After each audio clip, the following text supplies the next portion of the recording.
வணக்கம். அம்மாச்சி வைத்தியம். இன்று நம்ம ஒரு அருமையான ஒரு இயற்கை மூலிகை பொடி. இது முடி கொட்டவும் கொட்டாது, அதே டை அடித்தா கருகருன்னு இருக்கும். இது நேச்சுரல் முடி மாதிரியே இருக்கும். இதை செய்து பாருங்கள். இதுக்கு தேவையான பொருள் என்னென்ன என்பதை பார்ப்போம். அதற்கு முன்னாடி நீங்கள் லைக் பண்ணுங்கள், ஷேர் பண்ணுங்கள், சப்ஸ்கிரைப் பண்ணுங்கள். வாங்க வீடியோக்கு போகலாம். முதல்ல இதுக்கு தேவையான பொருள் கருவேப்பிலை பொடி, நெல்லிப்பொடி, முருங்கைப்பொடி, செம்பருத்தி, கரிசலாங்கண்ணி பொடி, மொத்தம் 5 பொடி. 5 பொடியாக சொல்கிறேன். இல்லை நீங்கள் தலையாக கிடச்சா அதை மிக்சியில் போட்டு நல்லா காய வச்சு மிக்சியில் போட்டு அடிச்சிடணும் பவுடரை. இது நான் சொல்கிறது 5மே பொடி. நீங்கள் அது பொடி பண்ணிக்கணும். நேச்சுரல் இலையை வாங்கினீங்க, நம்ம கருவேப்பிலை இப்போ இதெல்லாம் வாங்கினோம்னா இலையாக இருந்தால் மிக்சியில் போட்டு காய வச்சு மிக்சியில் போட்டு அடிச்சிருங்க. இல்லைன்னா பொடியாக வாங்கிடுங்க.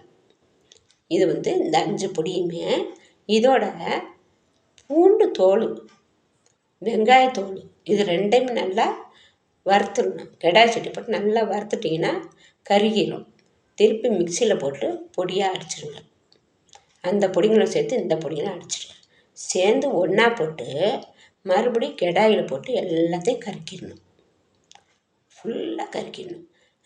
அடி பாத்திரம் மட்டும் உங்களுக்கு கொஞ்சம் நல்லா ஸ்ட்ராங்காக உள்ளதாக வச்சுக்கோங்க. நல்லா கருக்கிட்டிங்கன்னா அது கருகி போயிடும். அதை எடுத்து அதுதான் டையே. அது நல்லா கருகி போயிடுறதை எடுத்து வச்சு ஒரு கண்டெய்னர்ஸில் நீங்கள் ஆறின பிறகு அதை ஸ்டோர் பண்ணி வச்சுக்கோங்க.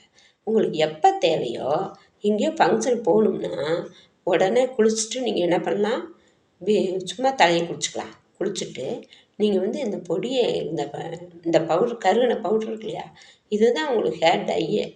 அதை கொஞ்சம் தேங்காய் எண்ணெய் ஒரு 2 ஸ்பூன் ஊற்றிக்கிங்க. ஒரு கைக்கு உங்களுக்கு தேவை எவ்வளவோ, முடி நிறையா உள்ளவங்க ஜென்ஸுக்கு 1 டீஸ்பூன் போட்டால் போதும். போட்டு ஒரு 2 டீஸ்பூன் தேங்காய் எண்ணெய் போட்டு நல்லா அதை கலந்துருங்க. ஏன்னா தலைக்கு படுற மாதிரி உங்களுக்கு எவ்வளோ தேங்காய் எண்ணெய் தேவைப்படும் தலைக்கு, அந்த அளவுக்கு இதை போட்டு நல்லா ஸ்பூனில் போட்டு கலக்கிக்குங்க. கலக்கிட்டு அதை எடுத்து கையாலே நீங்கள் எடுத்து அப்ளை பண்ணிக்கலாம். அப்ளை பண்ணி நீங்கள் குளிக்கணும்னு தேவையில்லை, அப்படியே நேராக தலையை சீவிட்டு நீங்கள் போயிடலாம். எந்த ஃபங்க்ஷன் போனாலும் போயிடலாம். அது மாதிரி நீங்கள் பண்ணுங்கள். பண்ணால் இது முடி கொட்டுறதும் கொட்டாது, முடி வளரதான் ஆரம்பிக்கும், கொட்டாது. அந்தளவுக்கு பாதுவே டை அடித்து சுத்தமாக அந்த இடமே அசிங்கமாக இருக்கும். இந்த பொடியை தடவுனீங்கன்னா உங்களுக்கு நேச்சுரலாகவே முடி இருக்க மாதிரி இருக்கும். இதை செய்து பாருங்கள். இதோட ரிசல்ட் எப்படின்னு உங்களுக்கு தெரியும். செஞ்சு பாருங்கள். நன்றி, வணக்கம்.